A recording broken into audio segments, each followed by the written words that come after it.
Pa, alam niyo na po ba yung balita? Dumating na kaninang umaga yung bagong pari ng simbahan natin. Oo. Nakita ko nga kanina na bumaba ng magarang sasakyan. Bata pa ang bagong pari natin Naku pa, kung nakita mo lang ng malapitan, Diyos ko Lord, napakagwapo. Hoy Martina, huwag ka nga maging immoral. Paano mo nagagawang pagnasaan ng taong yon? Alagad yun ng Diyos Pa, ngayon mo lang ba nalaman na ganyan ang anak mo? Mukha lang mainin yan, pero ubod yan ng landi. Huwag kang ang epal. Feeling maraming alam tong lalaking to. Papa, alam niyo ba yung si Martina?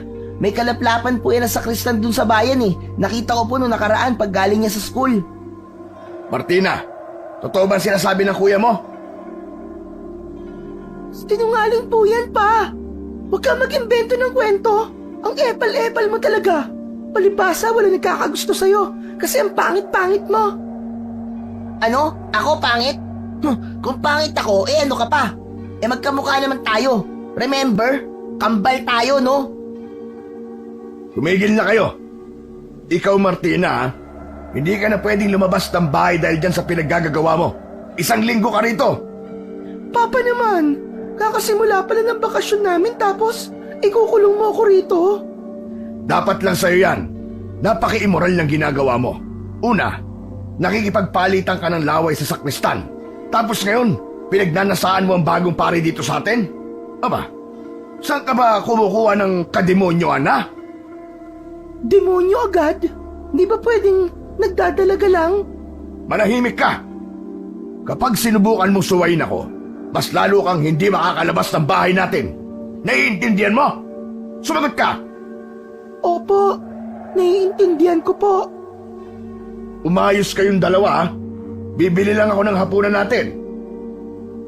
Paglabas ni Monching ay agad na binato ni Martina ng tsinelas ang kanyang kakambal na si Marmar. Nakailag ang binata at parang siraulong tumatawa-tawa at nang aasar. Huwag ka nang magalit sa akin. Dapat nga matuwa ka pa kasi pinigilan ko ang pagkaligaw mo ng landas eh. Piruin mo, magkakakrush ka sa pare matapos mo makipaglaplapan sa sakristan. Aba, napaka-immoral mo rin talaga no? Sino kayang immoral sa ating dalawa? Ikaw nga yan, may girlfriend kang may 3 anak tapos may asawa na eh. In short, isa kang kabit. Maninira ka ng buhay ng may buhay. Hoy, hindi ako kabit no? Nagiwalay na sila ng asawa niya. Di kung hindi ka nakabit, ang tawag sa'yo ay instant daddy. Batang ama. Yak! Iba na tabas ng dila mo Bakit? Pikon ka na ba?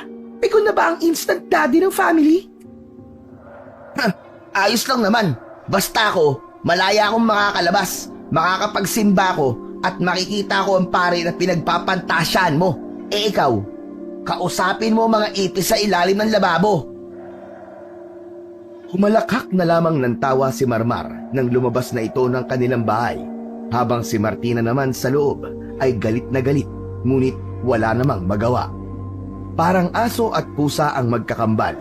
Mga bata pa lamang sila ay marami na silang hindi na pagkakasundo ang mga bagay. Marahil isa sa mga nagiging hadlang ang pagiging iba ng kanilang kasarian, pero madalas talaga nilang nagiging problema ay ang pagkakaiba ng kanilang mga interes. Si Marmar ay mahilig mag-explore ng mga bagay-bagay. Adventurous itong tao. Gustong-gusto nitong tumuklas ng mga misteryo. Mahina ito sa pag-aaral, pero sa awa naman ng Diyos, matatapos na ito sa kolehiyo sa susunod na pasukan. Si Martina naman ay masipag mag-aral. Mataas ang pangarap nito. Gusto niyang makatapos at makapagpayaman. Ayaw niya na sa probinsya nila dahil kakaunti lang daw ang tsansang yumaman sila roon. Matalinong babae si Martina, kaya nga lang ay may pagkamaharot. Isang bagay lamang ang nagbubuklod sa kanilang dalawa.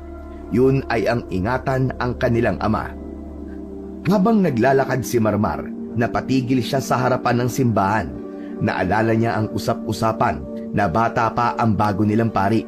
Sa pagkakarinig niya, ay Ernie ang pangalan ng paring yun. Bahagya siyang sumilip sa loob. Nakita niya na maraming tao roon. Talagang mainit ang pagtanggap ng mga taga-simbahan sa bagong pari. Guwapo daw? Huh. Matingnan nga kung sino mas guwapo sa aming dalawa. Nakangisi pa si Marmar nang pumasok siya sa loob ng simbahan. Sumausaw pa siya sa holy water at saka nag-sign of the cross. Nang makita niya na nang malapitan ang mukha ng binatang pari, nakaramdam siya ng insecurity. Aminado siya na lamang sa kanya ng 100 paligo ang paring si Ernie. Naku po, Diyos ko. Napakagwapo nga. Anak ng Lord, sorry po. Nakatayo lamang siya sa gilid nang mapansin siya ni Father Ernie. Nang umalis ang mga kausap ng pari, ay agad itong lumapit kay Marmar. Nakangiti at maaliwalas ang muka. Sobrang layo ng kagwapuhan nito kumpara kay Marmar na parang pinilit lang na magmukhang tao. Magandang hapon sa'yo, kapatid.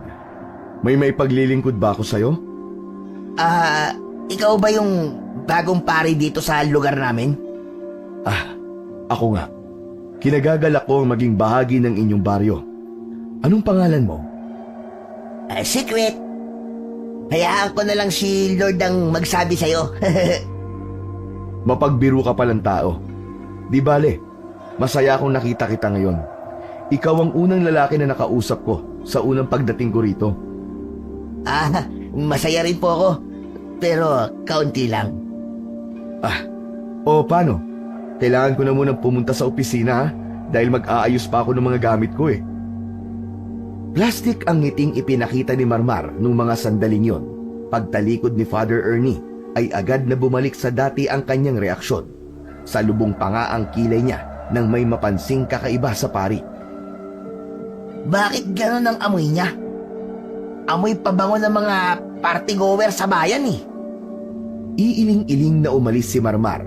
Napatingin pa siya sa imahe ni Jesus sa pader. Lord, huwag niyo po sabihin yung pangalan ko sa kanya. Hindi ako komportable sa bagong pari namin eh. Dahil wala namang gaanong gagawin si Marmar noong hapon na yon, naisipan na lamang niya na magtungo na lamang sa bilyaran. Maglilibang na lang muna siya. Habang naghihintay na sumapit ang gabi, umi-extra kasi siya sa pagiging tanod sa kanilang barangay. Kagawad din kasi ang tatay niyang si Monching doon.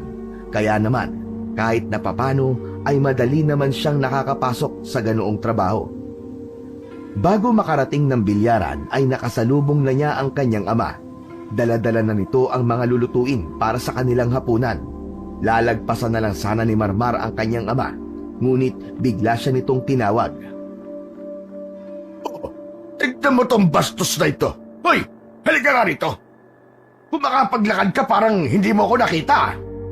Napakamot na lamang sa ulo si Marmar nang balikan niya ang kanyang ama. Ano naman po ba yun, pa? Wala naman akong ginagawang masama. May sinabi ba akong may ginagawa ka masama? May iuutos lang ako sa'yo para may gawin ka na mamabuti. Yan na nga ba't sinasabi ko eh. Ano ba yun, pa? Iatid mo na itong mga pinamili ko sa bahay. Utusan mo ang kapatid mo na lutuin ito, ha? Para pag uwi ko mamaya, kakain na tayo. Bakit ba? Saan ka na naman ba pupunta? Akala ko ba wala kang pasok sa barangay ngayon? Kailan ba nagkaroon ng day off ang kagawad sa barangay natin na ito? Bakit pa? May nangyari na naman ba? Yun ang di ko alam. Kaya nga pupunta ako ngayon sa meeting ni Kapitan Aalamin ko kung ano na naman bang problema nila. O eto, iatid mo na sa bahay ha. Bilisan mo, walang kasama ang kapatid mo ron. Nako, kung pinapalabas mo na sana, di sana kung sino-sino na ang kasama nun ngayon. Ba't sasagot ka pa? Daguan ko kaya ang ulo mo. Sige pa, susunod na nga ako, sabi ko nga Napilitan na lamang si Marmar na kinuha ang mga supot ng pinamili ng ama. Gusto pa sana niyang maglaro sa bilyaran, pero wala na siyang choice. Kung hindi niya ihahatid yon sa bahay nila, baka kung anong oras na rin silang kumain. Nang makabalik sa kanilang bahay, ay naabutan niya si Martina na nagtatahi ng punda ng unan. Walang ganang nilapag ni Marmar ang mga pinamili sa ibabaw ng mahaba nilang lamesa. Mayaman na gawin yan, 5:00 na ng hapon. Iluto mo raw to. Utot mo! Ikaw ang inuutusan. Ipapasa mo naman sa akin. Nag-iisip ka ba? Alam mong alam ni Papa na hindi ako marunong magluto, no? Bakit akong paglulutuin niya? Hay! Nakakainis! Nakita mo may ginagawa yung tao eh. Bakit? Makakain mo ba yung punda, ha? Dami mong pang reklamo, ha? Sige na, lutuin mo na. Nagsibak na ako ng mga kahoy kanina sa bakuran, kaya wala kang irereklamo. Huminga ng malalim si Martina at padabog na dinampot ang karne ng baboy at ang mga sangkap nito. Pupunta na sana ito sa maliit nilang kusina nang humarap itong muli kay Marmar. Kuya, napadaan ka ba sa simbahan kanina? Kung itatanong mo kung nakita ko ba yung bagong pare, oo, nakita ko. Nakausap ko pa nga eh. At isa lang ang masasabi ko. Napakapangit! Hindi naman yun ang sasabihin ko eh, para kang timang. Oh, bakit? Ano ba yun? Napalitaan mo na ba yung nangyari kay Sister Josephine kagabi? Pakialam ko naman dyan eh, hindi naman kami close. Binitiwang muli ni Martina ang karne ng baboy at saka lumapit kay Marmar. Nababahala ang mukha nitong tinabihan ang lalaki sa sofa. Ano ba? Ba't ka madikit na dikit? Ang weird mo ah. Kuya, may kung sino ron na umatake kay Sister Josephine kagabi. Ha? Anong umatake? Hindi ko alam eh. Basta yun ang kumakalat na balita kanina sa bingguhan. Kaya pala hindi ko nakita si Sister Josephine kanina. Teka, paano mo nga pala nalaman ng chismis na yan, ha? Lumabas ka kanina, no? Pumunta kang bingguhan, no? Hala, isusumbong kita kay Papa. Kuya naman eh. Na-curious lang naman kasi ako. Huwag mo na akong isumbong, please. Sa isang kondisyon. Ikaw ang maghuhugas ng plato hanggang 1 buwan. Kapal ng mukha mo. Sige, susumbong kita. Oo na nga. Kainis to. Aalis na sana si Martina nang magsalita ulit si Marmar. Seryoso na ang mukha nito kaya humarap muli sa kanya si Martina. Gabi ko pa alaman tungkol kay Sister Josephine. Paano kagabi mo pa alam, kuya? Naroon kami sa pinangyarihan. Nakita namin si Sister Josephine na tumatakbo. Tinulungan siya ng mga tricycle driver kaya siya nakaligtas. Gusto mo bang malaman kung ano ang sinasabi niyang umatake sa kanya? Ano, kuya? Aswang. Aswang? Seryoso ka ba? Tinatakot mo lang ako eh. Ano naman mapapala ko sa'yo kung tatakutin kita? Kung ayaw mo maniwala, lumabas ka ron at tanungin mo si Sister Josephine mismo. Hindi nga ako pwedeng lumabas, di ba? Sira ka ba? Tama lang na hindi ka na muna lumabas. Lalo na ngayon. Parang babae ang target ng aswang. Babae? Bukod kay sister, may iba pa bang muntika ng mabiktima ng aswang na yan? Meron. Kaso, sa kabilang baryo yun. Nanahimik bigla si Martina sa gilid. Hindi ito makapagsalita at malalim ang iniisip. Oh, bakit nanahimik ka? Anong problema? Naalala ko lang yung sinabi ng sakristan na kalandian ko. Nakita raw nila nung nakaraan na may aswang sa taas ng simbahan natin. Nako, nagpapaniwala ka naman dun. Alam mo, totoong aswang. Pero hindi tatambay ang mga yan sa simbahan, no? Tahanan ng Diyos ang simbahan eh. Hindi sila welcome dun. Ang mabuti pa, kasi kasuhin mo na yung pinapaluto ni Papa sa'yo. Para mamaya ikakain na lang tayo. Gisingin mo na lang ako dito sa sopa kapag kakain na. Kapal talaga ng face nito. Padabog na kumilos na lamang si Martina, habang si Marmar naman ay nakahiga sa sopa at nakatingin sa kisame.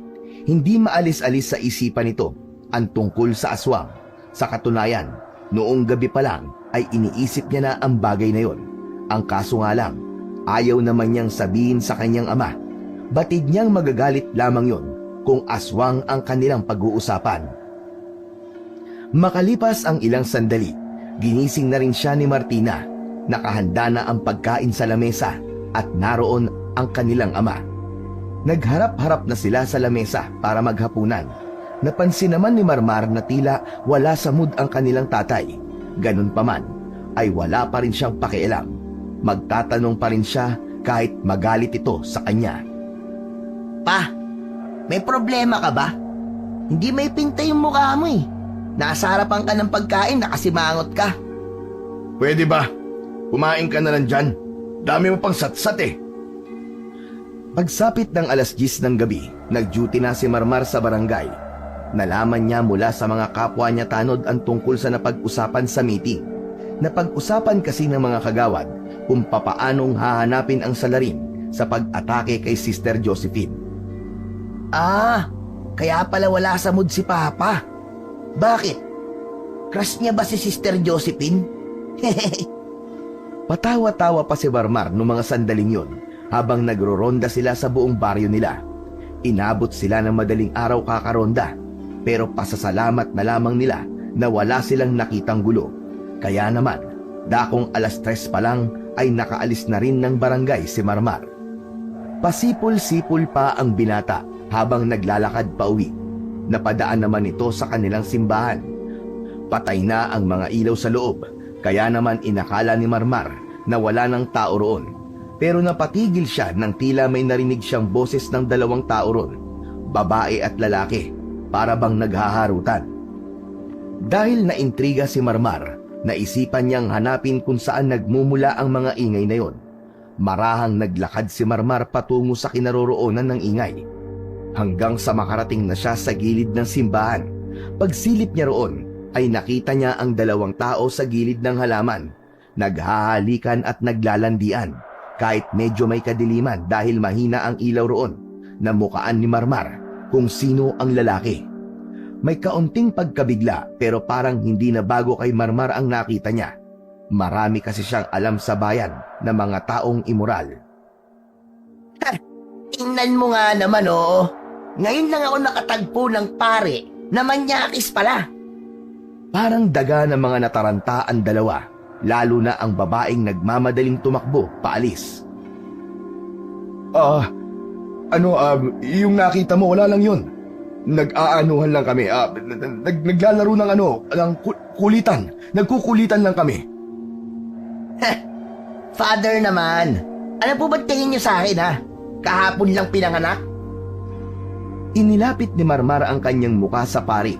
Nagsalita ito na parang tila tinatakot niya ang lalaki. Lagot ka, Father. Immoral yan. Hindi ka makakakit ng langit. Isa pa, labag yan sa batas. Mukhang minor de edad pa ang babaeng yun eh. Eh paano kung... Huwag mo kong isusumbong, parang awa mo na. Pwede naman natin mapag-usapan to eh. Sabihin mo sa akin, anong gusto mo? Ibibigay ko sa'yo. Huwag ka lang maingay. Sigurado ka bang ibibigay mo lahat ng gustuin ko? Baka naman hindi. Oo, pangako, lahat ng gustuin mo ibibigay ko. Kaya pakiusap. Hindi ko naman kasi talaga gustong maging pare eh. Ano ba yan, Father? Marami akong gusto eh. Pero hindi ko gustong pag-usapan dito. Alam mo yung kape yan doon malapit doon sa kanto? Doon tayo mag-usap. At syempre, libre mo ang kape. Nagpakita si Marmar ng nakakalokong ngiti. Wala namang nagawa ang pari na si Ernie, kundi ang sundin na lamang ang kagustuhan ni Marmar. Batid nitong sisingaw kagad ang pagiging immoral niya sa buong baryo. Nagtungo sila sa kapihan, pumesto sa pinakadulo ng bakuran, na kung saan wala nang gaanong makakarinig sa kanila. Kinuwento ng paring si Ernie ang lahat ng dahilan kung bakit siya nagsisilbi sa simbahan. Nagulat na lamang si Marmar nang malaman niya ang mga yon. Seryoso ka ba? Pinilit ka lang ng mga magulang mo na maging pare? Kasi ayaw ka nila mag-asawa? Kasi kapag nag-asawa ka, yung may iwan nilang yaman, mahahatian mo yung magiging asawa mo? Ganun ba? Umiling-iling si Marmar. Hindi ito makapaniwala sa kwento ni Father Ernie. Relihiyoso kasi mga angkan namin. Sa kasamaang palad, ako ang napili nila na maging pare. Sa totoo lang, kulang pa ako sa taon para maging pare. Nagulat na lang ako nang sabihin nilang magsisimula na akong magsilbi sa Diyos. Nilipat nila ako kagad dito at pinalayas daw nila ang dating pare. Ah, kaya pala nawala ka agad si Father Robert. Ang akala namin ng ibang bansa na siya eh.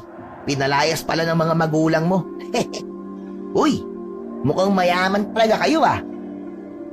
Tulungan mo ako, Marmar. Gusto kong makawala rito sa pagiging pari na ito. Ang gusto ko, magkaroon ng maraming babae. Ayaw ko ng ganito. Siraulo ka pala eh. Literal na babaero ka pala talagang pari ka, no? Paano naman kita matutulungan na makatakas sa pagiging pari mo? Eh, wala naman akong alam sa ganyan. Ay, nakakainis talagang buhay to. Bakit ba kasi ako nagkaroon ng siraulong mga magulang na walang ibang inisip kundi ang mga kayamanan at ang relihiyon nila eh? Hindi pa rin talaga ako makapaniwala na medyo naughty ka pala, Father. Father Bad Boy. Wow! What a nice name! Basta, huwag ka na munang maingay. Aalis din ako sa simbahan nyo. Wala namang problema sa akin yun eh. Basta ibibigay mo pa rin ang mga gusto ko. Hindi ako magsasalita. Habang buhay na nakasiper ang bunganga ko. Sandaling humigop ng kape ang binatang si Father Ernie. Tumingin itong muli ng seryoso kay Marmar. Siya nga pala. Totoo ba yung nababalitang si Sister Josephine daw ay inatake ng isang aswang? Magkakilala na po ba kayo ni Sister Josephine, Father? Hindi pa. Totoo yun. May aswang dito sa amin. Naniniwala ka ba sa aswang? Oo, naniniwala ko. Sa katunayan kanina, meron ako napansin sa simbahan. Tila nakuha ni Ernie ang kanyang interes. Inusog pa ni Marmar ang upuan niya para lumapit sa kausap. Anong napansin mo, Father? Hindi ko alam kung aswang yung nakita namin. Pero habang nag-aanuhan kami kanina, may nakita kami nakadapo sa bumungan ng kampana. Hindi ko pinansin, pero nakarinig na lang kami ng pagaspas ng pakpak. Aswang kaya yon? Hindi ko alam. Pero palagay ko, oo. Ang hindi ko lang alam eh, bakit bigla na lang magkakaroon ng aswang dito sa amin? Nakakatakot naman dito sa lugar nyo. Dapat pala, mas padaliin ko na ang pag-alis sa pagiging pari dito. Pero sige na, babalik na ako ng simbahan. Baka may makakita pa sa akin. Nagmamadaling nagbayad si Father Ernie sa tindero at nauna na rin naglakad paalis. Napangiti na lamang si Marmar habang binibilang ang perang binigay sa kanya ng binatang pari. 27 na pero bata pa rin ang isip. Pero ayos lang. Ang mahalaga, may bago akong sideline. Sandaling napatulala si Marmar. Muli niyang naalala ang kinuwento ni Father Ernie. Kahit na papano, nakaramdam siya ng kaunting awa para sa binatang pari. Batid niya kasing hindi mahirap ang pinasok ni Ernie. Ay nako, kawawang tao. Nang dahil sa kasakiman ng magulang, ay naging pare ang loko. Masayang naglakad pa uwi si Marmar. Ilang araw siyang hindi papasok sa barangay dahil kahit papano ay malaki-laki naman ang kanyang nakubra mula sa kanyang pambablackmail. Pagdating niya sa kanilang bakuran, ay naaktuhan niyang lumalabas sa bintana ang babaeng si Martina. Pagbaba ng dalaga, ay nagulat ito nang nasa harapan na nito ang binata. Tigas talaga ng bunbunan mo eh, no? Di ba sabi ni Papa huwag kang lalabas? Hindi pa tapos ang parusa mo. Baka nakakalimutan mo yun ha, babae ka. Nakakainis naman eh. Pwede bang manahimik ka na lang? Saan ka ba kasi pupunta eh? Mag-aalas 4 na. Hindi ka ba natatakot na baka may makasalubong kang aswang? Sa sinabing yun ni Marmar, ay bumakas ang takot sa mukha ng dalaga. Kung may kaliwanagan nga lang sa tapat nila, ay makikita ni Marmar ang pamumutla ni Martina. Tinatakot mo lang naman ako eh. Martina, hindi ako nananakot, no? Kanina pinag-usapan lang sa barangay ang tungkol sa nangyari kay Sister Josephine. Kung magtitigas-tigasan ka ng ulo mo, eh mapapahama ka talaga. Pupunta lang naman ako kina Marie eh. Manonood lang kami. Hindi pwede. Kapag hinayaan kitang makalabas, mayayari din ako kay Papa. Hala sige, pasok! Sige na kuya, kahit sandali lang. Hindi, pumasok ka. Kulit mo ah. Parang batang nagdadabog na bumalik sa loob ng bahay si Martina. Ngumingisi-ngisi naman si Marmar na parabang nang aasar. Kinabukasan, araw ng linggo. Sa wakas, makakalabas ng bahay si Martina. Nagyaya kasi ang kanilang ama na magsimba. Yun ay para makita na rin ang bagong pari ng kanilang simbahan. Nang nasa simbahan na sila, palihim na pumunta si Marmar sa likuran para kitain si Ernie. Nag-text kasi ito kinaumagahan at sinabing may mahalagang sasabihin sa kanya. Habang abala pa ang ilan sa paghahanda sa misa, natagpuan ni Marmar ang pari sa likod ng simbahan. Uy, hindi tayo close ha. Lilinawin ko lang. Baka isipin mo magkaibigan na tayo. Pero ano bang sasabihin mo ha? Hindi ako nakatulog kaninang madaling araw. May nakikita ko sa tapat ng bintana ng opisina ko na isang lalaki. Hindi ko makita ang mukha. Pero pakiramdam ko, inaabangan niya akong lumabas. Pakiramdam ko rin aswang yun. May inaaswang sa simbahan na ito. May pinagsabihan ka na ba nito? Wala pa. Hindi pwedeng sabihin ko sa mga tao. Baka matakot sila. Oo. Tama yun, ilihim mo muna. Mamayang gabi, babalik ako rito sa simbahan. Aabangan natin kung aswang nga ba talaga ang nakikita mo. Tsaka kailangan ko pala ng pera mamaya ah. Oo, sige. Bibigyan kita. O sige na, maganda ka na. Magmimisa ka pa eh, Father. Umalis na rin si Marmar doon at binalikan na rin ang kanyang tatay at kakambal. Maayos namang nagsimula ang misa. Sa katunayan nga, marami ang humahanga kay Father Ernie. Isa na roon si Marmar dahil kahit na hindi nito gusto ang pagiging pare, nagagampanan pa niya yon ng maayos. Alas 5 na ng hapon nang matapos ang misa, marami ang lumapit sa binatang pare para magpa-picture. Napapailing na lang si Monching at Marmar. Ginawa kasing artista si Ernie ng mga nanay na kilig na kilig. Ayo, tingnan niyo si Martina. Inggit na inggit oh. Hindi makalapit. Subukan lang niya maglandi. Masasampal ko talaga siya. Gagaya ka sa mga babaeng yon, mga immoral. Pati pare pinagnanasaan nyo. Tara na, at umuwi na tayo. Martina ha, hindi ka pa rin pwedeng lumabas ng bahay. Sumimangot na lamang si Martina at nauna na ring naglakad. Samantala, si Marmar naman ay tumigil muna sa gilid para bumili ng sampagita. Napadako ang kanyang tingin sa kabilang banda ng simbahan. Nakita niya roon ang dating pari na si Father Robert. Nakasuot lang yun ng pambahay. Nakatingin yun sa loob ng simbahan na para bang sinisilip kung sino ang mga naroon. Nagtaka naman si Marmar kung ano ang ginagawa ni Father Robert doon. Ibang-iba rin kasi ang aura ng dating pari. Nang tangkang lalapitan ni Marmar ang dating pari para lang sana batiin, bigla na lang yun nawala nang makalingat siya. Bakit kaya nandito siya? Tsaka parang may mali sa kanya. Iiling-iling na kinuha na lamang ni Marmar ang sampagita at sumunod na rin sa kanyang ama. Palingon-lingon pa siya sa pagbabakasakaling makita ulit si Father Robert, pero ni anino nun ay hindi niya na nasilayan. Mabilis na lumipas ang mga sandali. Nagawang makaalis ni Marmar sa kanilang bahay nang hindi napapansin ng kanyang ama. Wala siyang duty sa barangay nun, kaya alam ni Mang Munching na walang dahilan si Marmar para lumabas ng bahay. Kaya naman, tumakas na lamang si Marmar. Tinungo niya ang bagong kakilalang binata na si Ernie. Sakto naman na natagpuan ni Marmar ang binatang pare sa gilid ng simbahan. Base sa amoy ni Ernie, halatang may nilandi na naman yon na babae. Buti naman dumating ka. Tila natataranta at takot na takot si Ernie nung mga sandaling yon. Nang humawak ito kay Marmar, ramdam ni Marmar ang panginginig ng kamay nito. Bakit? May nangyari ba? Yung aswang. Nakita ko meron siyang pinatay na isa sa mga sister. Nanlaki ang mga mata ni Marmar nang marinig ang mga salitang yon. Agad niyang hinila si Ernie sa gilid at saka lumingon-lingon kung may makakarinig ba sa kanila o wala. Sigurado ka bang aswang ang pumaslang sa kanya? Sumama ka sa akin para malaman mong totoo. Nagmamadaling nagtungo ang dalawa patungo sa bakanting lote na katabi din ng simbahan. Tinutukan pa nila ng ilaw mula sa cellphone ang kanilang madadaanan. Maya-maya lang, narating na rin nila ang kinaroroonan ng bakanting lote.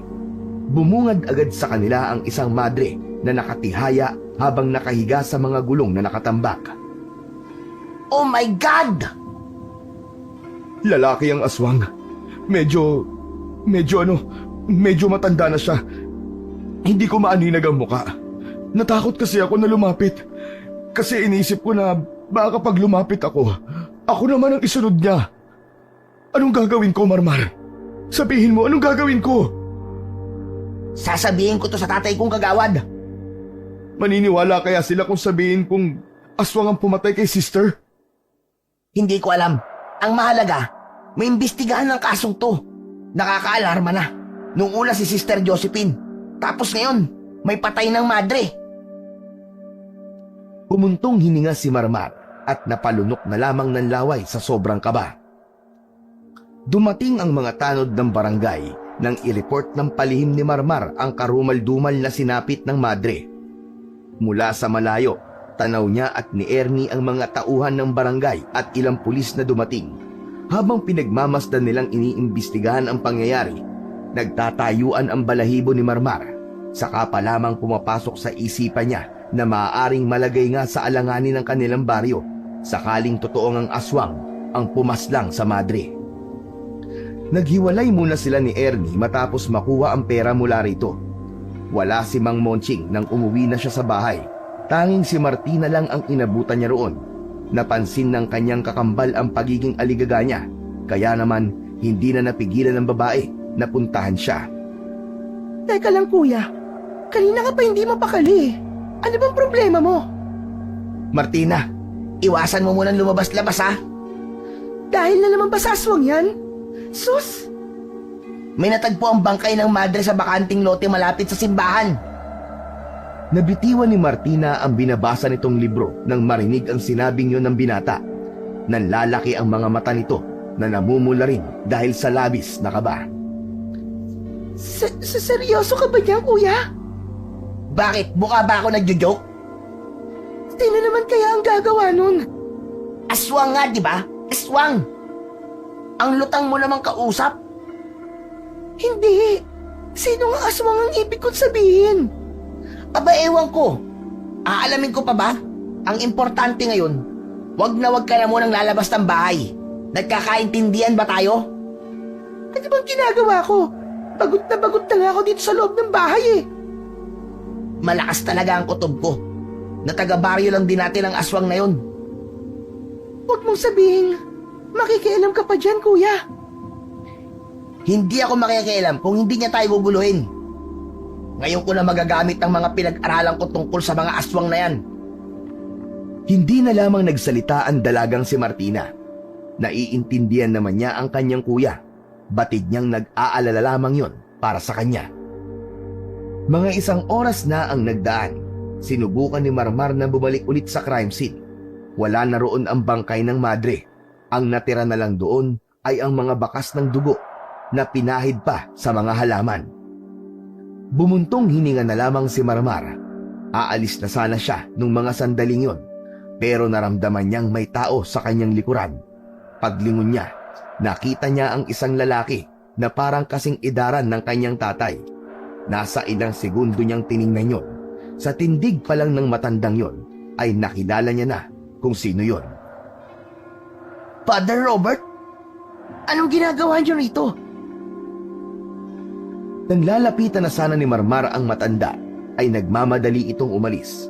Ngunit hindi pumayag si Marmar na hindi niya yun makakausap. Tumakbo si Marmar at nilakihan niya ang bawat hakbang.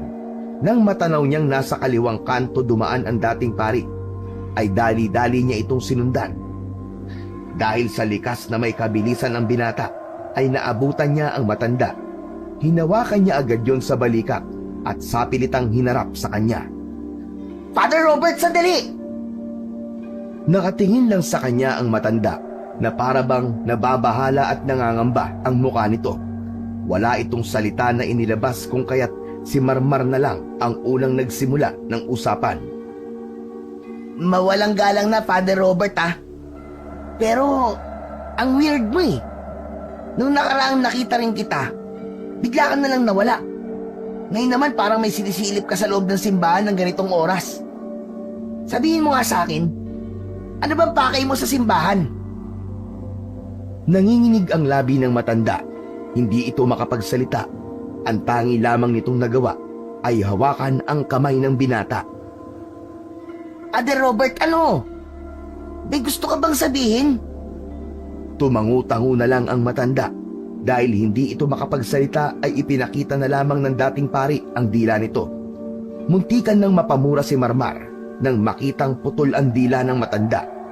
Nagtayuan ang mga balahibo ni Marmar. Nakaramdam siya ng kilabot nang isiping may kung sino ang gumawa nun sa dating pari. Diyos ko po, Father Robert! Ano nangyari dyan sa dila mo? Nagmamadaling umalis ang matanda. Natatarantayong tumakbo paliko sa kabilang kanto. Naiwan namang nakatayo ron si Marmar at napapaisip.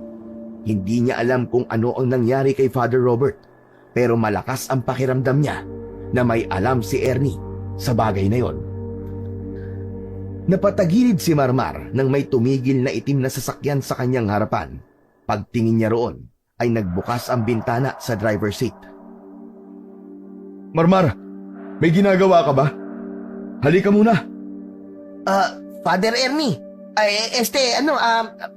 Ernie, kumusta? Bakit? Halika, may pag-uusapan tayo. At dahil may gusto rin namang itanong si Marmar sa binatang pari, sumakay na lang din siya sa sasakyan. Katabi niya si Ernie sa harapan. Pagtingin niya kay Ernie, kalmado lamang ito, ngunit may bakas ng pag-aalala sa mukha.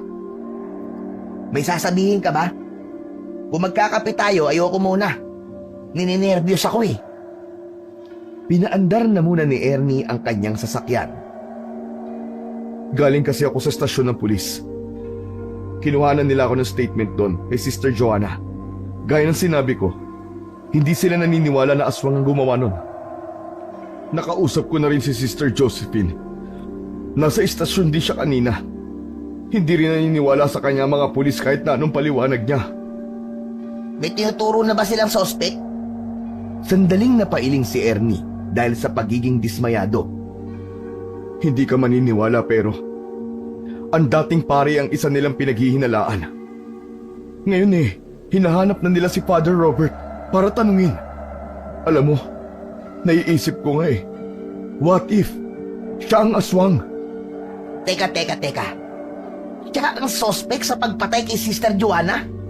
Bakit niya naman gagawin yun? Gaya ng sinabi ko, kung siya ang aswang, may dahilan siya para gawin yun.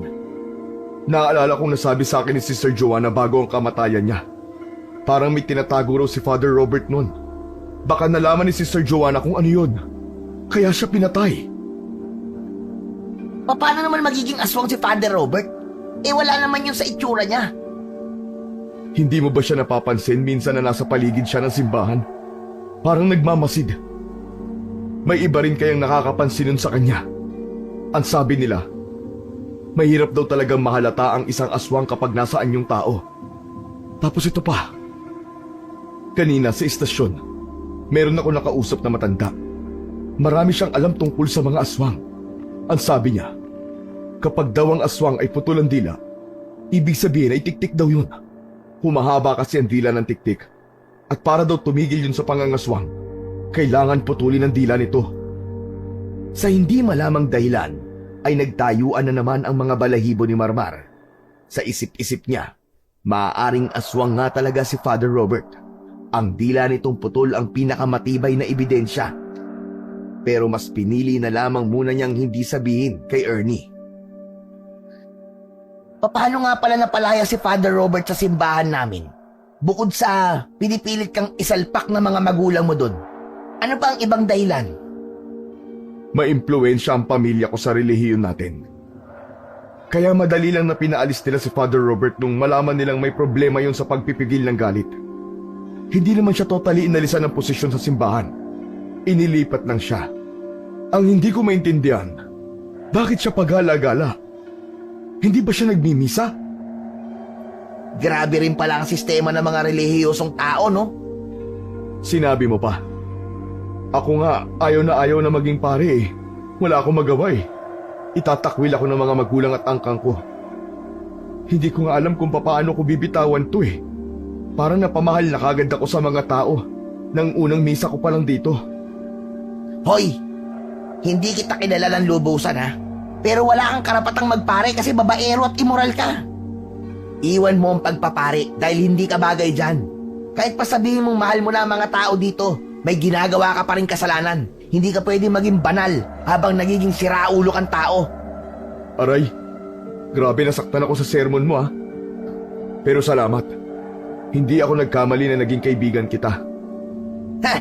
Ako naman, maling-mali na meron akong kaibigang pare na babaero at manyakis. Bigyan mo ako ng pera kung ayaw mong pagkalat ko ang mga pinaggagawa mo. Oo na, pero mamaya na. Saan ba kasi tayo pupunta? Kay Sister Josephine. Hindi na nagsalita pa si Marmar. May kaunting kaba siyang nararamdaman. Wala siyang ideya kung ano ang malalaman nila kay Sister Josephine. Ni hindi niya nga rin inaasahan na dun pala ang tungo nila. Basta ang sabi lang sa kanya ni Ernie, may kailangan silang malaman tungkol kay Father Robert. Lumipas ang mga sandali at tumigil na rin ang kanilang sasakyan sa tapat ng maliwanag at malawak na bakuran. Pero sa labas pa lamang, parang nakikita na nilang walang katao-tao sa bahay. Nakapatay kasi ang ilaw doon sa loob. Bumaba ang dalawa ng sasakyan. Papasok na sana sila sa bakuran nang may isang ale ang lumapit sa kanila at nagsalita. Sister Josephine ba ang hinahanap niyo? Ay nako, walang tao riyan. Lahat sila nasa ospital. Itinakbo nila si Josephine sa ospital kasi alam niyo ba, inatake siya rito ng aswang.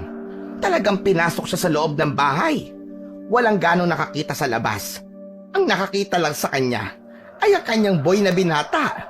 Diyos ko, kawawa naman. Kagagaling lang nun sa istasyon eh. Pagkatapos magsalita ay naglakad na rin palayo ang ale, dala-dala ang hawak nitong walis tingting. Samantala, hindi naman makapaniwala ang dalawa sa kanilang nalaman. Hindi nakapagsalita si Marmar. Makailang ulit lang siyang napalunok ng kanyang laway. Buong akala niya, maaabutan pa nila ang madre. Bumalik na lamang sa loob ng sasakyan ang dalawa. Nawala na rin sa mood ang binatang pari. Hindi na nito nagawa pang makapagsalita. Habang nasa biyahe pa uwi, makalipas ang ilang sandali, ay saka lamang ulit nakapagsalita si Father Ernie. Marmar, may pakiusap sana ako. Pwede bang doon na muna ako sa inyo ngayong gabi? Ha? Baliw ka ba? Di porke pare ka eh, pwede ka nang makitulog sa amin. Baka mamaya eh, manyakin mo pa ang kakambal ko eh. Tsaka, hindi pa kita ganong kakilala, no? Pasensya na. Gusto ko kasi sanang umuwi na muna sa amin ngayon. Ang kaso, hindi rin ako papayagan ng parents ko eh. Natatakot din naman ako kung sa simbahan ako magstay ngayong gabi. Marmar, napaparanoid ako eh. What if si Father Robert nga ang aswang? Tapos gantihan niya ako dahil sa ginawang pagpapaalis sa kanya ng mga magulang ko. Nakaramdam ng konting awa si Marmar sa kanya. Nag-alala rin siya kahit papano. Ayaw din naman niyang mapahamak si Ernie dahil kapag may nangyaring masama rito, siya rin ang makukonsensya. Kaya naman, agad na nagbago ang isip ni Marmar. Oo na, sige na. Dediretso na tayo sa amin. Ipagpapaalam mo na kita kay Papa at saka sa oras na manyakin mo ang kapatid kong babae ihahatid kagad kita kay Jesus. Naiintindihan mo ba ako? Ano ka ba? Hindi naman ako yung tipong manyak na manyak, no? Babaero lang ako. Pero kahit papano, kapag alam kong dapat igalang ang babae, ginagawa ko. Aba, dapat lang. Matuto kang gumalang. Pari ka eh. Hindi ko naman talaga ginustong maging pare, di ba? Ginagawa ko lang to para sa mga magulang ko. Ngumisi at napailing na lamang dito si Marmar. Hindi nagtagal, nakarating na rin sila sa bahay nila Marmar. Saktong-sakto dahil sa oras na yon ay nasa labas pa ang matandang si Monching. Naglalaga ng kamuting kahoy habang nag-iinom ng kape. Hinabigla naman ni Mang Monching ang pagdating ng binatang pari. Nagtataka pa itong tumingin-tingin sa anak na si Marmar. Oh, Marmar, anong meron? Bakit nandito si Father Ernie? Magandang gabi po sa inyo, sir. Kaya po ako nandito kasi gusto ko po sanang... Alam niyo naman po kung anong nangyari doon sa simbahan, di ba? Nakiusap sa akin to si Father Ernie na kung pwede po dito muna siya sa bahay ngayong gabi. Nagkaroon ng trauma dahil sa nangyari. Natatakot siya na baka pati siya, lapain ng aswang. Walang problema sa akin, Father Ernie. Pero, maliit lang ho ang bahay namin. Pa, sa kwarto ko na lang po siya matutulog. Ako po sa sala. Pasensya na po talaga kayo sa abala. Nababahala lang po kasi ako sa aswang. Hindi ko naman po inakala na totoo pala mga ganyan. Huwag ka na mabahala. Safe ka rito sa amin. Kumain ka na po ba? Marmar, samahan mo muna si Father Ernie sa loob at ipaghanda mo ng pagkain. Diyos ko, sabi ko kasi sa inyo maglinis kayo ng bahay. Nakakahiya tuloy kay Father. Natawa na lamang si Ernie nung mga oras na yon. Pagpasok nila sa loob, napanganga ang dalagang si Martina nang makita ang binatang pari. Namula agad ang mukha nito na parang isang kamatis. Magandang gabi sa'yo. Pasensya na sa abala. Magandang gabi rin naman. Ang pogi mo naman, Father. Hoy, Martina. Huwag kang kumirengking dyan at pari yan. Tama ang kuya mo. Ako yung bagong pari sa lugar nyo. Wala akong pakialam. Basta ang pogi mo. Hoy, Martina, umayos ka. Igalang mo ang alagad ng Diyos. Ayos lang po, sir. Nako, wag mo na akong tawaging sir. Mang Monching na lang ho, Father. Nagngitian na lamang sila nung mga oras na yon. Ilang sandali lang ay kumuha na rin si Marmar ng makakain ni Father Ernie. Habang nasa pagkainan, hindi naman mawala-wala ang tingin ng dalagang si Martina kay Father Ernie. Mas lalong nabuhay ang pagpapantasya ng babae dahil nasa bahay nila ang kanyang labis na hinahangaan. Pagkatapos kumain, hinatid na muna ni Marmar ang binatang pari sa maliit nitong kwarto. Mabuti na lang din ay malinis ang punda ng unan at sapin ng higaan. Kaya kahit na papano, kampante siyang hindi mag-iinarte si Father Ernie. Maraming salamat talaga, Marmar, ha? Huwag kang mag-alala.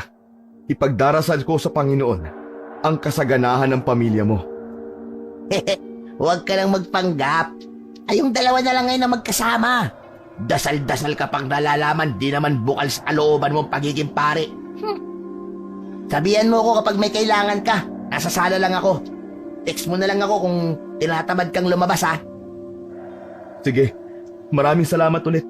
O papano? Mauuna na ako matulog, ha? Kailangan kasi maaga ako bukas sa simbahan, Meron kasing bibinyagan. Tumango na lamang si Marmar. Sa kabila ng kanyang utak, medyo nagsisisi siya na sinama pa ang binatang pari sa kanilang bahay. Hindi na kasi mapakali si Martina kahit alanganing oras na. Kinukulit siya ng kanyang kakambal kung papaano sila naging magkakilala ni Ernie. Ano? Gusto mo ma-extend yung parusa mo, ha? Tigilan mo na kung ayaw mong sabihin ko kay Papa na lumabas ka. Damot naman ito. Nagtatanong lang tungkol kay Father Ernie. Wala kang alam, Martina. Hindi si Ernie ang tipo ng tao na dapat mong magustuhan. Ha? Anong ibig mong sabihin? Anong ha? Tanga ka ba? Kita mo ng pare yung tao, magugustuhan mo? Aba, syungaers ka rin, ano? Sige na nga, doon ka na sa kwarto mo. Dito ako matutulog sa sopa. Sige na. Papa, si Martina ang kulit dito, oh. Nagmamadaling umalis si Martina at pumasok na lamang sa kwarto nito. Sakto namang kakatapos lang magbihis ng kanyang ama. Oh, saan na naman kayo pupunta? Gabing-gabi na. Saan pa ba? Di sa barangay. May emergency meeting daw, Bakit po? Ano na namang nangyari? Si Father Robert ang pinaghihinalaan ni Kapitan na aswang sa baryo natin. Namataan siya kanina sa terminal, doon sa Talahiban. Napabangon si Marmar sa kanyang narinig dahil tumutugma yun sa sinabi ni Ernie.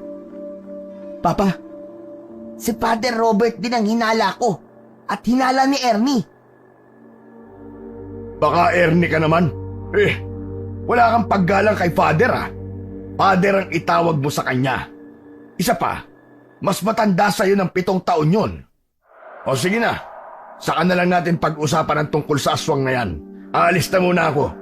Ikaw na ang bahala rito sa bahay ha. Umayos kayo ng kambal mo. Ayoko nang kahihiyan sa harapan ni Father Ernie. Tinapik ni Mang Monching si Marmar. Hinatid na rin niya ang ama sa kanilang bakuran. Kung si Father Robert niya ang aswang, hindi malabong si Ernie na ang isusunod niya. Napahaplos na lamang si Marmar sa kanyang magkabilang braso nang maramdaman nang nagtindigan na naman ang mga balahibo niya.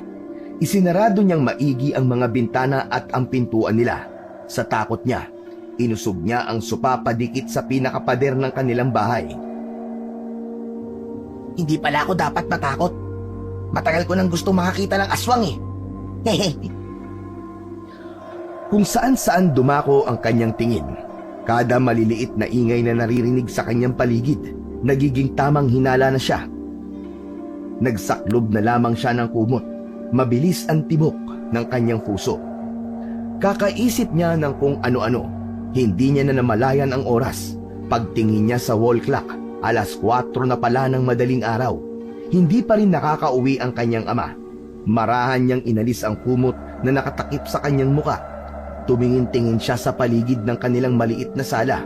Nang wala naman siyang makitang kakaiba, ay agad siyang bumangon.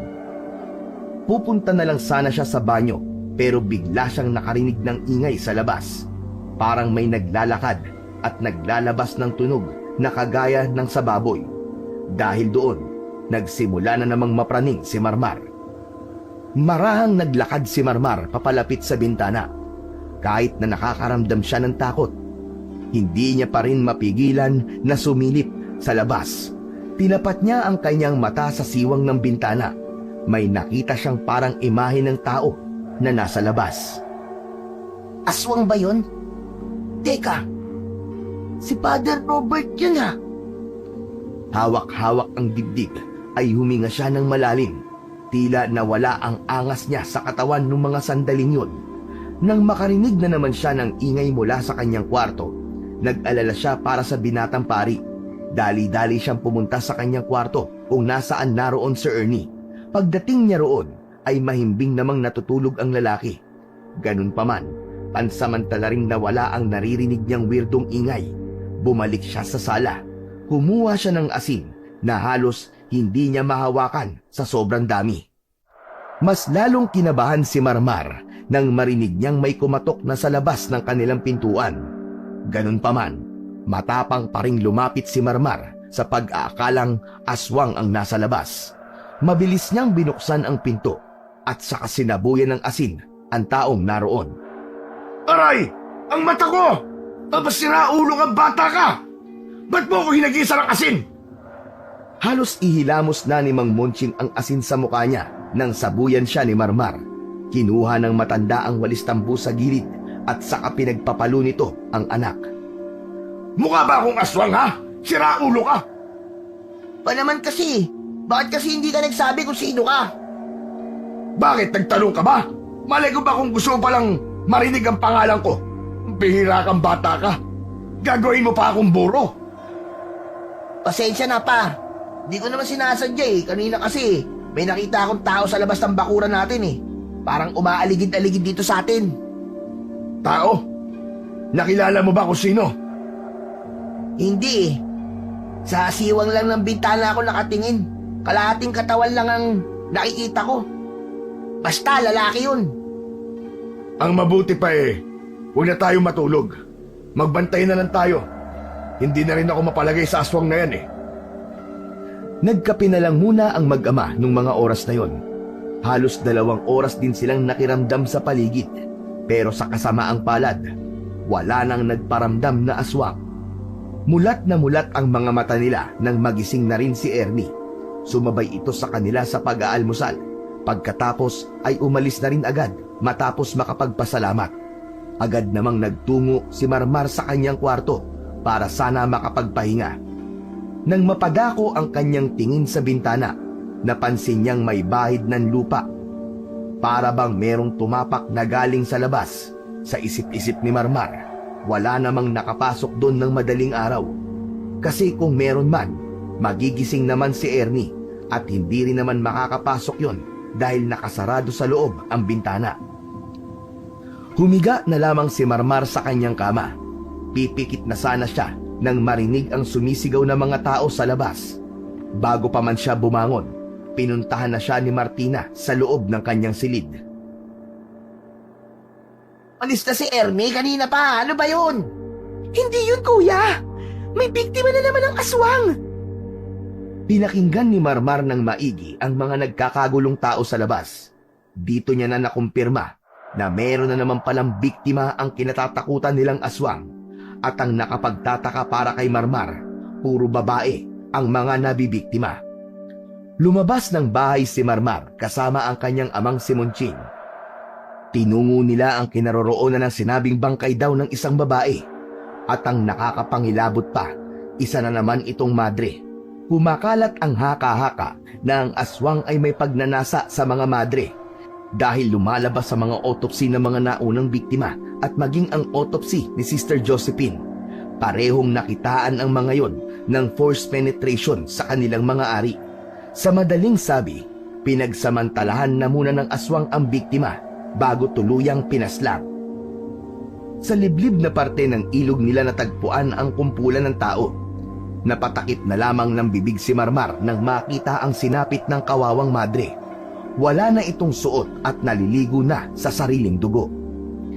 Pa, tingin ko kailangan na nating ipadala si Martina sa bayan. Hindi na safe dito sa atin. Mabuti pa nga. Nag-aalala na rin ako sa kakambal mo, lalo na ngayon. Palala ng palala ang mga nangyayari dito. Kung si Father Robert niya ang aswang na hinala ng lahat, sana ay mahuli na namin siya. Hindi pwedeng malaya lamang siyang gumagala. Nung umagang yun, binalikan na ng mag-ama si Martina. Kinausap nila to tungkol sa paglipat nito sa bayan kung saan doon din naman nakatira ang iba nilang mga kamag-anak. What? Ayoko nga! Hindi niyo na nga ako pinapalabas tapos sa bayan niyo pa ako itatapon? Huwag ka na nga magpanggap na sumusunod ka sa parusa ni Papa. Akala mo ba hindi ko alam na gabi-gabi kang lumalabas, ha? Sinabi sa akin ni Maria na lagi ka doon sa kanila. Ano? Tatanggi ka pa? Dahil dyan sa ginawa mo, mapapahamak ka, Martina. Hindi mo ba nababalitaan ang mga nangyayari ngayon? Karamihan sa mga nabibiktima ng aswang ay puro babae. Binigyan mo lang ako lalo ng dahilan para palipating ka na muna sa tiyahin mo sa bayan.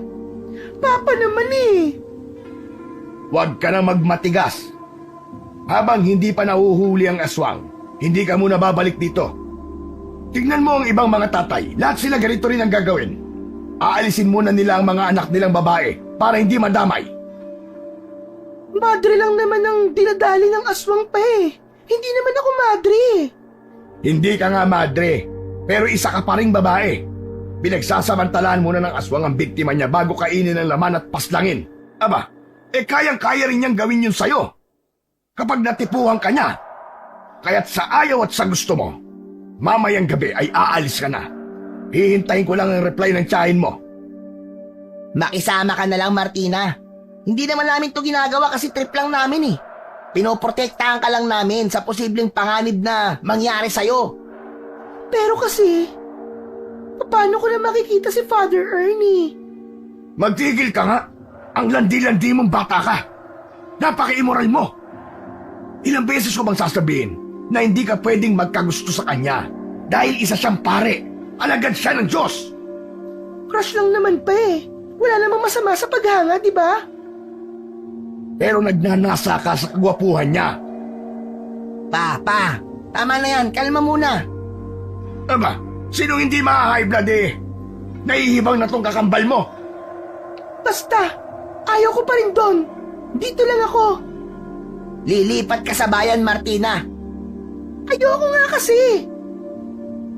Kahit si Father Ernie ang magatid sa'yo, ayaw mo pa rin? Nagtaka si Monching sa sinabi ni Marmar. Sa kabilang banda, Napututol ang matanda dahil mang-aabala pa sila ng taong abala sa buhay. Talaga? Kaya mo siyang kausapin para ihatid ako sa bayan? Anong kalokohan na naman to, Marmar? Alam mong abala sa simbahan si Father Ernie. Mga abala pa tayo? Nakakahiya yan sinasabi mo, hindi maaari. Close po kami ni Father Ernie, pa. Mahabang kwento pero alam kong hindi niya matatanggihan. Pumayag ka na, pa. Yun lang ang paraan para makisama tong si Martina sa atin. Tama si Kuya, pa. Papayag ako kung si Father Ernie ang maghahatid sa akin sa bayan. Diyos ko naman! Baka naman lumandi pa ang kakambal mo eh! Hindi yan makakapaglandi, pa. Babasahan niya ni Father Ernie ng Bible habang nasa biyahe sila.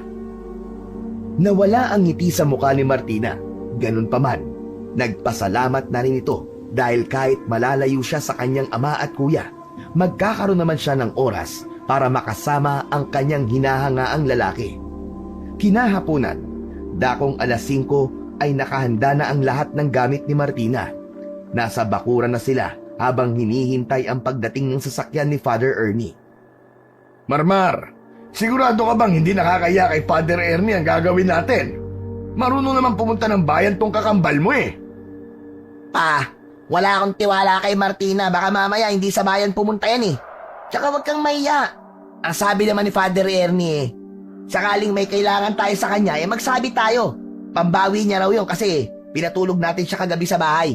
Tsaka isa pa, uuwi rin siya ng bayan ngayon para makipagkita sa parents niya. O di ba? Isasabay na lang niya si Martina. Iiling-iling na lamang si Monching. Kahit na anong paliwanag ni Marmar, ay hindi pa rin mawala ang hiya nito sa katawan. Makalipas lang ang ilang sandali, ay dumating na rin si Father Ernie. Kasama pa nito ang isa pang madre na nagngangalang Malen. Magalang na humarap si Ernie kay Monching. Nagmano pa nga ito sa matanda. Magandang hapon po, Mang Monching. Nandito na po kami para isabay po si Martina sa bayan. Siya nga po pala, isinama ko na lang din po si Sister Malen para kahit papano po hindi naman makaramdam ng pagkailang si Martina. Sabi ko sa'yo pa eh, ayos tong si Ernie ay Father Ernie. Nako, maraming salamat talaga, Father. Pasensya na po uli sa abala. Nako, wala po yun. Ako naman po ang tutulong sa inyo ngayon. Sige po, mauna na po kami para maaga na makarating kami sa bayan. Sige ho. Pagpalain ka palalo ng Panginoon, Father. Kayo rin po, Mang Monching. Pagpalain daw. Yeah. Kung alam mo lang kung gaano kasira ulo yung pari na yan. Kumaway-kaway pa sa kanila si Ernie nang makasakay na ito ng sasakyan. Hindi naman mawala ang ngiti ni Martina nung mga sandaling yun. Sa sobrang tuwa nga nito sa mga nangyayari, hindi na ito nakapagpaalam kay Monching at Marmar. Ngayon nakaalis na ang kapatid mo. Oras na para makipagtulungan tayo sa barangay. Hahanapin natin ang impaktong aswang na yun. Sumama ka sa akin. May meeting kami ulit. Nakakaraming meeting na yata po kayo, pa. Pero wala naman kayong ginagawang aksyon. Manahimik ka nga. Baka may makarinig sa'yo. Sabihin pang kontra tayo sa pamamalakad ni Kapitan. Naglakad na rin ang mag-ama paalis. Bago sila makarating ng barangay, madadaanan muna nila ang simbahan. Sa hapon na yon, alam nila na nakabukas pa rin ang simbahan kahit tapos na ang misa. Kaya naman, naisip nilang pumasok muna roon. Ipagdadasal nila ang mga nangyayari sa kanilang baryo. Kakaluhod pa lamang nila ay natatarantang lumabas sa likuran ng altar ang ilang sakristan. Napatayo ang mag-ama nang marinig na isang bangkay na naman ng madre ang nakita roon. Dahil doon, agad na tinawagan ni Monching ang barangay at ang mga pulis. Nang mailabas na ang katawan ng madre, halatang pinagsamantalahan din yun. Wakwak ang tiyan at wala ng buhay. Sa sunod-sunod na pagpatay, napagpasyahan na ng kapitan na pansamantalang isara ang simbahan. Nagronda rin ang mga tanod sa buong baryo. Maging ang ibang pulis ay nakiisa na rin. Dakong 7:00 ng gabi, napatigil ang grupo nila Monching sa pagroronda nang may makita silang kahina-hinalang drum sa gilid ng ilog. Inutusan nila ang mga tanod na iakyat ang drum dahil doon nanggagaling ang umaalingasaw na amoy. Nang buksan nila ang drum, nakita nila sa loob ang bangkay ng dating si Father Robert. Napamura ang lahat sa kanilang natuklasan. Doon nila napagtanto na hindi pala si Father Robert ang aswang na pumapaslang ng kababaihan, dahil base sa bangkay ng matanda, parang isang araw nang nasa drum yun. Malabong ito ang aswang dahil kakapaslang lang sa isang madre sa hapon na yon. Lalong sumakit ang ulo ng mga tao sa kakaisip kung sino nga ba ang maaaring aswang. Gumulo ang imbestigasyon na puno na naman ng haka-haka at magkakaibang opinyon ang mga taga-baryo ng gabing yon. Kung hindi pala si Father Robert ang aswang, di sino? Habang naglalakad papauwi, ay napapaisip din ang mag-ama. Wala na silang maiturong sospek. Hindi ko na nga alam eh. Gulong-gulo na ako. Napapailing ang dalawa. Natigil lang ang kanilang usapan nang biglang makasalubong nila ang isang sakristan. Umiiyak yon habang hawak-hawak ang kapirasong papel. Ang sabi lang sa kanila ng sakristan ay sulat daw yun ni Sister Malen. Natagpuan ang sulat na yon sa isang Biblia. Pagkatapos mabigay ang papel sa kanila, ay natatarantang tumakbo ang sakristan. Hindi na sila nilingon ng binatilyo. Hoy, sandali! Hoy! Buksan mo bilis. Masama ang kutob ko sa sulat na yan eh. Agad na binuklat ni Marmar ang sulat. Hindi na ito nagsayang pa ng oras at binasa na rin nito ang nilalaman ng papel. Kung sakali mang... Ano ba to? Hindi na ako pambihira. Ang pangit na sulat. Ako na nga magbabasa. Kasi pinag-aaral ka eh. Inagaw ng matanda ang papel sa anak at nagsimula na ring magbasa. Kung sakali mang hindi na ako makakabalik, ibig sabihin lang nito ay wala na ako. Pinaslang na ako ni Father Ernie dahil siya ang aswang na pumaslang kina Sister Josephine at sa iba pa. Siya rin ang pumutol ng dila ni Father Robert para hindi ito makapagsalita. Manyakis si Father Ernie. Ginagamit niya ang pagiging pari at pagiging aswang niya para manamantala ng kababaihan. Kung sino man ang makakabasa nito, nais kong ipaalam na ang pari na hinahangaan ng lahat ay isang aswang. Kaya sana, tulungan niyo akong makaligtas sa kamay niya. Nanginginig ang kamay ni Monching nang maalalang kasama ni Ernie ang kanyang anak na si Martina. Maging si Marmar ay hindi rin makapaniwala sa mga nalaman nila sa sulat. Dismayado ang binata sa kanyang sarili. All this time, siya pala ang aswang. Bakit hindi ko nahalak ayon? Marmar, ang kapatid mo, kasama ni Father Ernie. Oo nga, kasalanan ko to. Kung hindi ko sana pinatid si Martina sa kanya. Hindi to ang oras para sisihin mo ang sarili mo. Samahan mo ko. Manghihingi tayo ng tulong sa barangay. Agad silang nagtungo sa barangay. Kinausap nila ang kapitan at sinabi ang kanilang natuklasan. Ang kaso nga lang, hindi naniniwala ang kapitan na si Ernie ang aswang. Bukod sa sulat, wala rin kasing ibang hawak na ebidensya ang mag-ama. Hindi yun tinanggap dahil kahit sino raw ay kayang gumawa ng peking sulat para manira. Galit na galit si Mang Monching nang hampasin nito ang lamesa ng kapitan. Napakawalang kwenta talaga ng pamamahala rito. Kaya ngayon, magbibitaw na ako sa pagiging kagawad sa barangay na ito. Mga inutil kayo! Padabog na lumabas ng barangay ang mag-ama. At dahil wala namang silang mapala sa barangay, tumungo na lamang sila sa kumpare ni Monching. Mabuti na lamang ay nakahiram sila roon ng motorsiklo. Pa, si Martina tumatawag. Sandaling tinigil ni Monching ang motor sa gilid ng daan. Sinagot kagad ni Marmar ang tawag ng kakambal.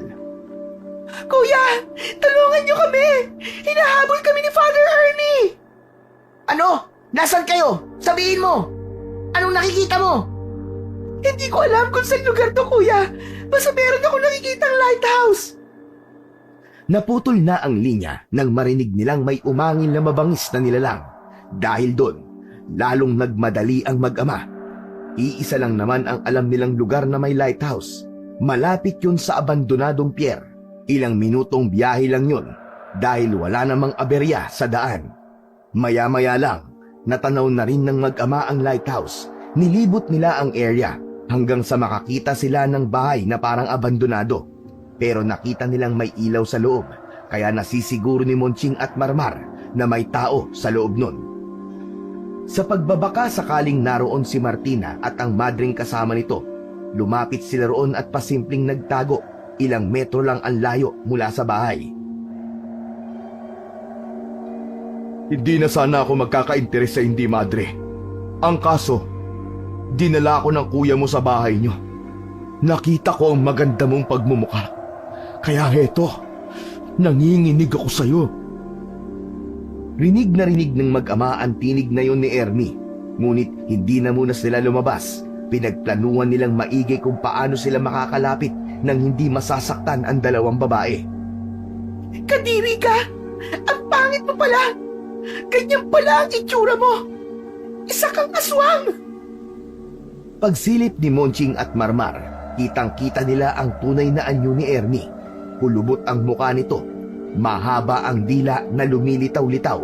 Matutulis ang tenga. Maitim ang balat pero kulay pula ang mga mata. Ilang oras na lang ang nalalabi. Sa oras na maging bilog na ang buwan, kakainin ko na kayong dalawa. Pero uunahin kita, Martina. Wala kang awa! Ilang babae pa ba ang papaslangin mo? Ginamit mo pa ang pagiging pari mo para lang makapambiktima ka! Demonyo ka!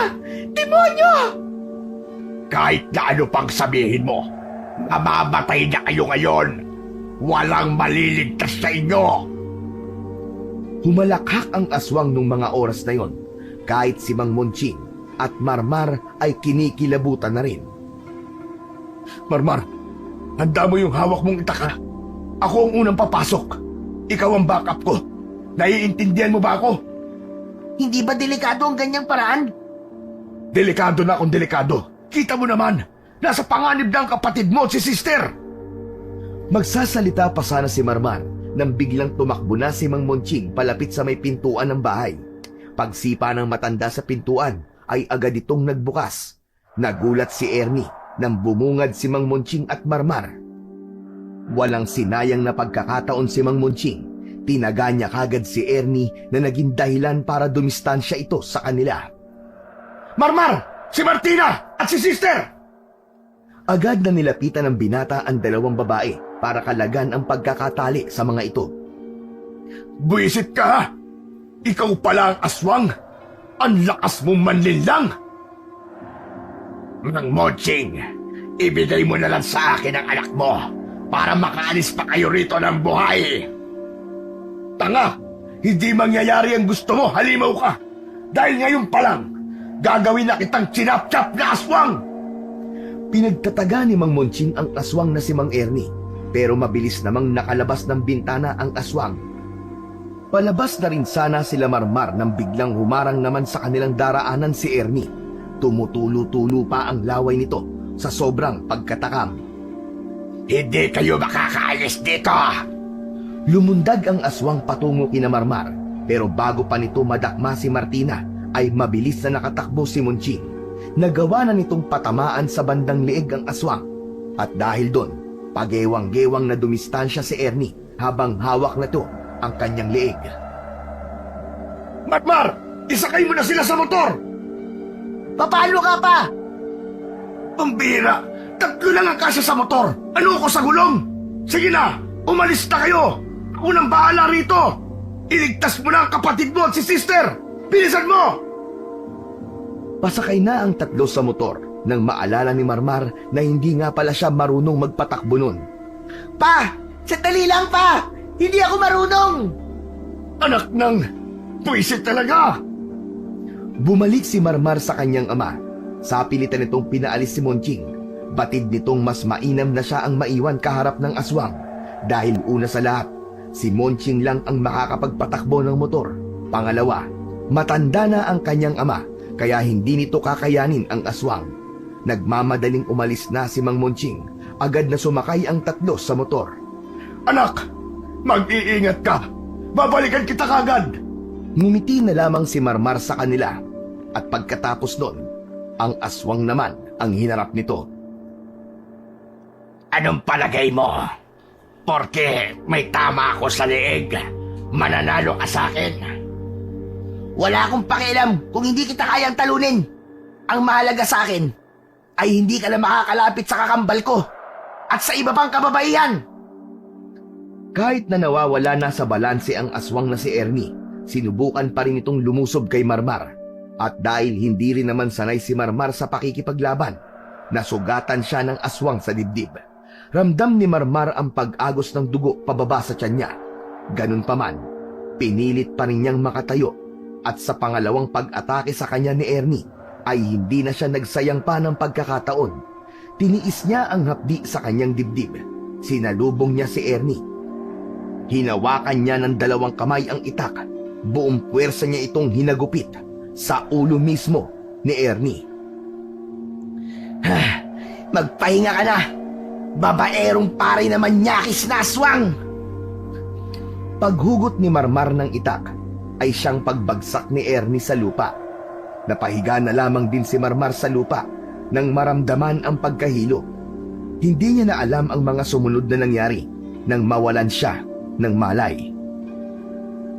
Paggising niya ay nasa loob na siya ng ospital. Sa gilid niya ay naroon ang kanyang ama at ang kanyang kakambal na si Martina na iyak ng iyak. Nakahinga na ng maluwag si Marmar nung mga sandaling yon dahil alam niya magiging ligtas na ang kanyang kapatid. Hindi na rin mangangamba ang mga kababaihan at ang simbahan sa kanilang baryo. Samantala, natuklasan din ng mga pulis na hindi totoong pare si Ernie. Nagpapanggap lang yon para makapambiktima ng mga madre. Wala rin itong maayos na pagkakakilanlan. Patunay lang na wala rin itong kinakabilangang pamilya. Kinuha naman ng mga residente ang katawan ng peking pari para makasigurong hindi na muli pang mabubuhay ang aswang na yon. Sinunog nila ang katawan nito. Dahil sa mga nangyari sa kanilang baryo, natuto ng aral ang dalagang si Martina. Nakikinig na ito sa lahat ng payo ng kanyang ama at ng kanyang kuya. Mula nang mawala ang aswang sa buong baryo, muling namayani ang kapayapaan sa simbahan. Nawala na rin ang pangamba ng lahat para sa kapakanan ng mga kababaihan. Napapangiti na lamang si Marmar habang pinagmamasdan ang kanyang kapatid na si Martina. Malaki ang kanyang pasasalamat sa Panginoon dahil kahit hindi naman siya palasimba, ginabayan pa rin sila ng Diyos para maibalik sa tamang landas ang dalagang si Martina.